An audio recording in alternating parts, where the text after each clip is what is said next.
My fiancé disappeared, then texted he's leaving for his soulmate. After draining our wedding fund, his dad stepped in to stop him. My fiancé and I have been engaged for 2 years now. There have been a lot of issues with our wedding, but I knew in my heart that no matter what, our love for one another was strong enough. But the last few weeks have been traumatizing for me. Not only have I developed severe trust issues, but I also feel like life has paused for me. Everyone around me is consoling me all the time, and that is making me feel even more frustrated. I know that people care for me, but somehow watching people sympathize with me is only making it worse. But I do feel like I need to talk to somebody, and I'm not in a position where I can afford therapy at the moment. So I'm here, talking to you all, hoping for something. Bear with me till the end of the post, please. So my fiancé, Luke, not his real name, we will just go with this for now, and I were high school sweethearts. We've been in a relationship for over 9 years. We've practically watched one another grow up. Through all our arguments, fights, breakups, and patch-ups, we finally made it to the point where we got engaged to one another. Our relationship had also become long distance for around 3 years due to our jobs. I had to move to a different city for my new job after leaving my last one because the pay was really good. On the other hand, Luke was an artist and was struggling at that time.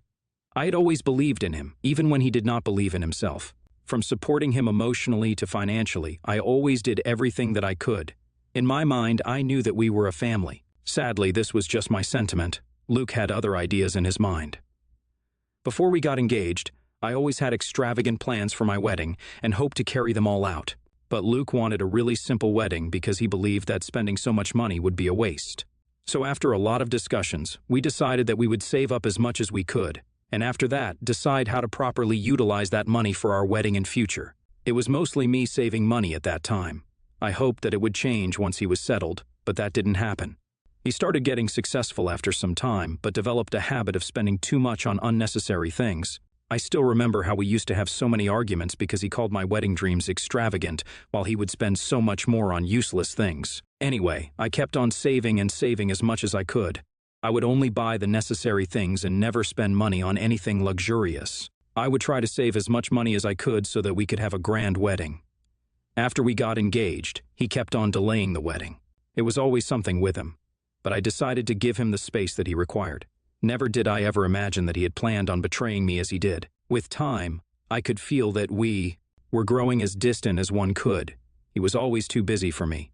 After getting engaged to him, I also got involved with his family. His parents were the sweetest and treated me as their daughter.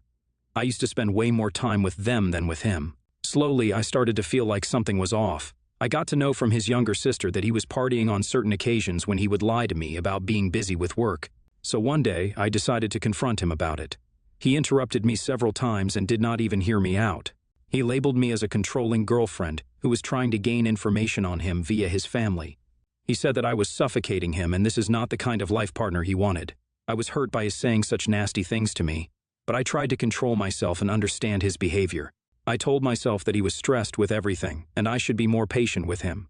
That is, until one fine day he suddenly goes MIA. Initially, I was not too worried because he had done this in the past, but after a couple of days I got a text from him saying that he was leaving the country for his soulmate.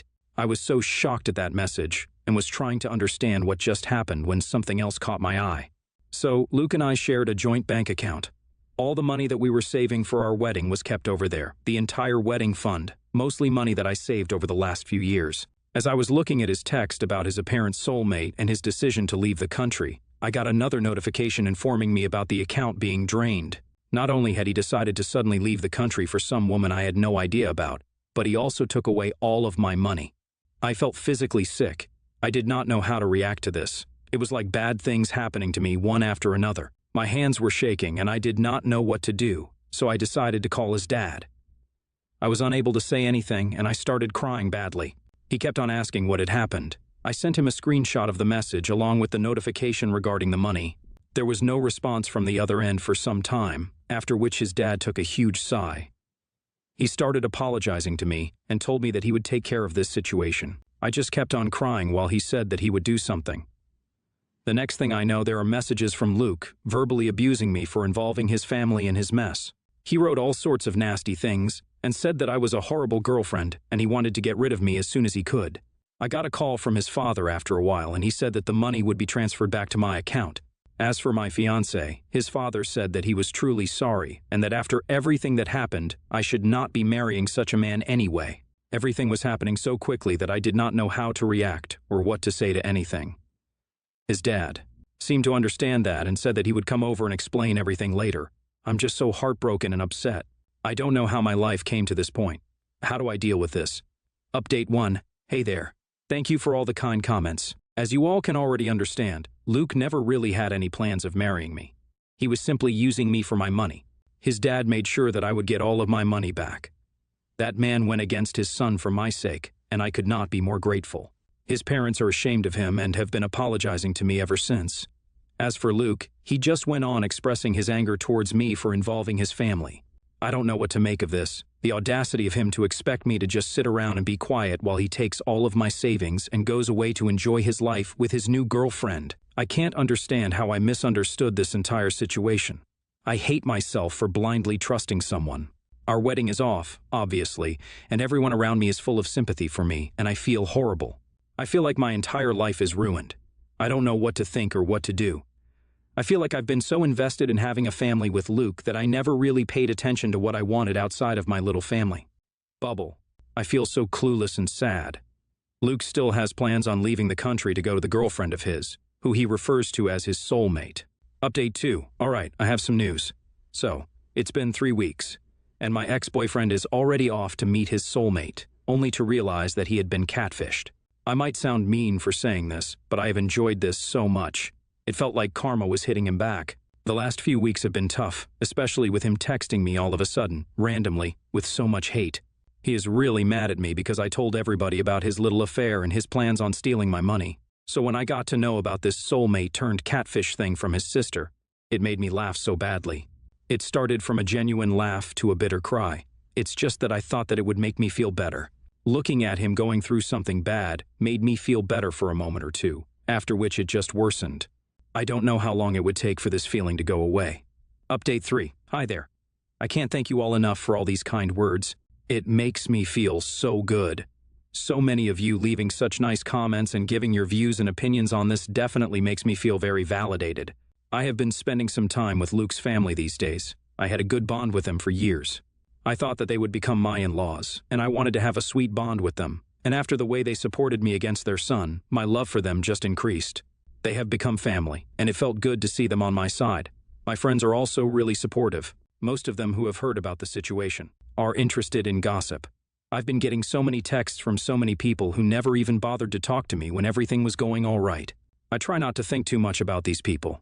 One of his friends did tell me that there was no need for me to tell everyone about his actions, but I strongly disagree. Tell me, do you guys think I did the wrong thing? Yeah, because if so, I am still proud of that. The world deserves to know about him and his reality. His getting catfished was just karma, but that is not all. I wanted to make sure that everyone knew what he did to me. If he wanted to break up with me or wanted to be with someone else, that was okay. He could simply break up with me instead of keeping me hanging and using my money for all these years. It was not fair, not at all. So tell me, am I the a-hole for telling everyone all of it? NTA. Just ignore the person who tried to even make you feel like it was your fault. You did the right thing. I would do the same. Your ex is just a jerk and an opportunistic coward.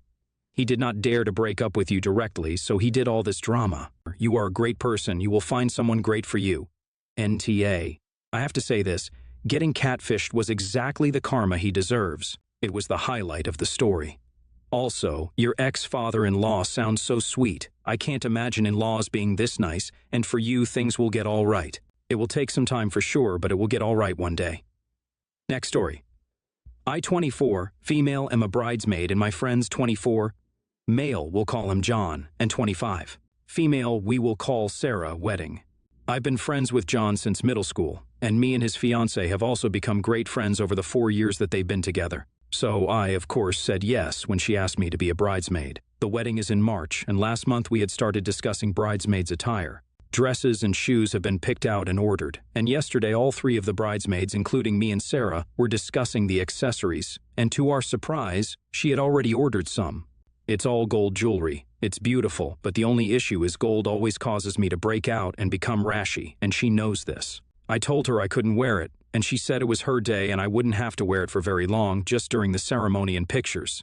And she didn't think it would be a big deal because it's not like it would kill me. I told her it would still cause me to break out and be extremely uncomfortable and itchy. She called me selfish for not pushing through uncomfortableness for her big day. And I responded by telling her I don't care if she's the bride and it's her day. It doesn't give her the right to force someone to wear something that causes them extreme physical discomfort, and she was the selfish one. I also told her if I had to wear that jewelry, I wouldn't be part of the wedding. The other bridesmaids think I'm being too harsh, but my friend John is on my side and has been trying to talk to his fiancé and convince her to let me wear different jewelry. AITA for calling her selfish and refusing to wear the gold jewelry? Edit, I've texted her and gave her some of the suggestions, like a coating I could wear. She doesn't want to risk ruining the jewelry because it was expensive, but she said I can wear a fake look-alike. The problem now is she wants me to pay for the new fake accessories since I was unable to wear what she purchased. I'm already on an extremely tight budget and have been taking on extra time at work to set money aside for the hotel and travel expenses for their wedding. I'm not exactly sure where to go from here.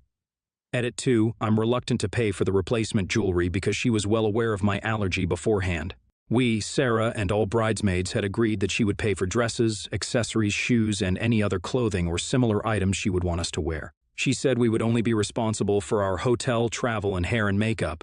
I don't think it's fair I pay for a replacement when she knew beforehand, and it was agreed upon before she was paying for accessories. Edit 3, apparently, Sarah had talked to John about the whole thing, and he was on my side of the situation. She messaged me and told me after she talked to him about it that she realized she was taking things too far, and she said she was not going to make me pay for the replacements. She apologized and said she'd been stressed, and she didn't realize the extent of my allergy. I accepted her apology so we can move forward, but it still bothers me a little that even if she thought my allergy very mild, she was expecting me to suffer through an allergic reaction for her wedding. Edit 4, just because I feel like it needs to be said, I am allergic to gold. No, I'm not allergic to nickel. Yes, it is possible to be allergic to gold. This comment section has made me realize that my friend may have truly been ignorant and uneducated about my allergy, since there are people in the comments that straight up think that gold allergies aren't a thing. LOL, NTA. When you're at a wedding party, you unfortunately got to submit to the will of the bride most times, LOL, but that does not include anything that will literally cause you harm. I wouldn't be surprised if you wore the gold, broke out into a rash, and then she complains your rash ruined the pictures. Row 1, I actually mentioned that to her. The dresses are somewhat low cut, and she would definitely see a bright red rashy chest in her wedding photos if I wore a gold necklace. I don't think she understands the extent of my reaction. Her fiancé knows though, because we've been friends for well over a decade and has seen me get a reaction to gold before. NTA. Her reasoning that it won't kill you is BS. A lot of food allergies don't kill either, but only a massive a whole would serve someone food known to cause them rashes, discomfort, etc. This is the same principle. You shouldn't do it to anyone, let alone someone you like enough to be in your wedding party. It's not unreasonable to ask to not wear the jewelry, wear similar jewelry you're not allergic to, or back out of being a bridesmaid. The bride needs to give her head a wobble, she's being selfish. The truth hurts. Next story. Basically, I'm 22, female, and my grandparents are semi-retired and like to spend a couple of months staying here in my country and spend the winters here, back home in their home country. Growing up, I was super close with my grandparents because my mom would always pawn my brother and I off there so she can go out and do whatever. And when I was 16, they gave me a key to their condo. I still live with my mom and pay her a couple of $100s a month for rent, which is understandable considering I'm an adult and still living with her. So, I don't mind contributing. I'm in the process of saving to move out, but my mom and I have a very rocky relationship. The issue is, ever since I was 16 and got my first car, my mom has been basically kicking me out of the house on the weekend so she can have it to herself. She'll tell me, make plans and don't be home because I want the house to myself this weekend. She'd do this because she wanted to have her boyfriend over, or she just wanted some time alone. I could literally be doing drugs, staying at a boy's house for all she knows, etc., and she wouldn't care because she needs her alone time. This still continues to this day, even though I pay her rent. Over Christmas, my grandparents announced to the family that they were going back home at the end of January. I'm like, great, now I can stay at their place while they're gone and not have to deal with my mom. Wrong. My mom has a talk with me the other day and basically told me how we have to share my grandparents' condo and coordinate when we'll both be staying there because she wants to stay there too. Her excuse is that it's close to downtown and her boyfriend's house. I told her no. I said, so you want to first control when I come home and go at your house. And now that I finally have a place I can stay at to not deal with you, you want to control when I'm here too? She said it's not my condo and that we have to share. I said, "True, but I'm the one who has the key, not her, and that she has her own damn house." She said I better give her the key or I'm not allowed to stay here. I started laughing in her face and told her to piss off. Anyway, now she's pissed off at me and is demanding an apology and the key. My grandparents feel stuck in the middle and don't want to take sides. Since the argument, I've been staying at my dad's house and have decided to move there for good. I currently am staying there and enjoying my grandparents' condo on the weekends. Mom's been calling my dad and me nonstop, demanding I give her the key and apologize. NTA. Unless your grandparents tell you that your mom can have the key, you are under no obligation to give it to her. Sounds like moving to your dad's was the right move, but probably a better move is to save up for your own place soon. NTA. Your mother has some problems with boundaries. If you pay her rent, you can come and go as you please. Not only do you not have to give her a key to your grandparents' condo, you should not, as it's not really your right to do so. Hopefully you get your own place soon, and can leave all of this nonsense behind. Next story, I, female 20, live with 2 boys, my boyfriend 21, and a friend from high school, male 20. Literally everything in the kitchen was purchased by my boyfriend or myself. This includes all the basic kitchen supplies, such as silverware, dishes, appliances, and cookware. We also bought all of the food and spices, as well as cleaning supplies. The only thing the other roommate has bought has been the stuff for his specific meals, as he is on a restricted diet, and his meal prep containers. It has become a big issue where he will use all of the seasonings that I purchase and not replace them. He has also used all of the foil, parchment paper, etc. There were a few times when we had very large sizes of stuff that my boyfriend and I purchased because we mainly buy in bulk from Sam's Club. He frequently uses our stuff to the point where it's empty and then doesn't replace it. We have asked him to replace the stuff he uses, and he either doesn't or will buy a cheaper, smaller version of the item. He said he doesn't see the issue with it since it's in the kitchen. My boyfriend has specifically asked him to help contribute to the stuff of ours that he uses, but he told him that it was too expensive for him to buy. If it's too expensive for you to use, then you shouldn't be using it and expecting someone else to pay. Not to mention, he questioned me the other day as to why something I bought for a meal I cooked wasn't in the fridge anymore because he wanted to use it and was planning to use it for his food. Like, dude, what the frick, I bought that for myself, not for you. My boyfriend and I are super close to having to buy all new pans and silverware because the roommate continues to use pans to cook meat on but leaves them to sit with grease on them, or instead of washing it, just puts a new piece of parchment paper over the dirty pans and reuses it, to the point everything is rusted. These pans were brand new when we moved in, and we don't use them, aside from the occasional cookie we make, which don't cause a pan to rust. He said that it's not from him and he doesn't use it while literally taking his food off of the pan. He told me that it was like that when he moved in because they are cheap anyway, so it didn't matter. We also have almost half of our silverware missing because he takes our silverware with him to eat his lunch or meals at work and other places but forgets it. We confronted him about it after his girlfriend brought some of the silverware back from his apartment, which he said wasn't from him. Would I be the a-hole if I took everything out of the kitchen and boxed it up so that he can't use anything? If you won't contribute, then you shouldn't have the right to use something, in my opinion. Update, all of the seasonings, cooking oil, Ziploc bags, and stuff are in our bedroom. We'll see how it goes, but now one of the bowls is missing. NTA. I've been in your situation before, and he's just straight up exhibiting bad roommate etiquette. If you use something up, then you should be the one to replace it. Can't afford to replace it? Don't use it. I once had a roommate who used up a bottle of avocado oil that I bought and thought that a can of Pam spray was a proper replacement. Needless to say, we don't live together anymore. LOL. NTA, but this will only make your life more difficult, which is unfortunate. I think a young couple plus a friend is just a bad roommate combo. Obviously, there are always exceptions, but I've seen this before. You and boyfriend are in the nesting domestic phase of young adulthood, and he's caught somewhere between being the kid in your house and a one-man fraternity.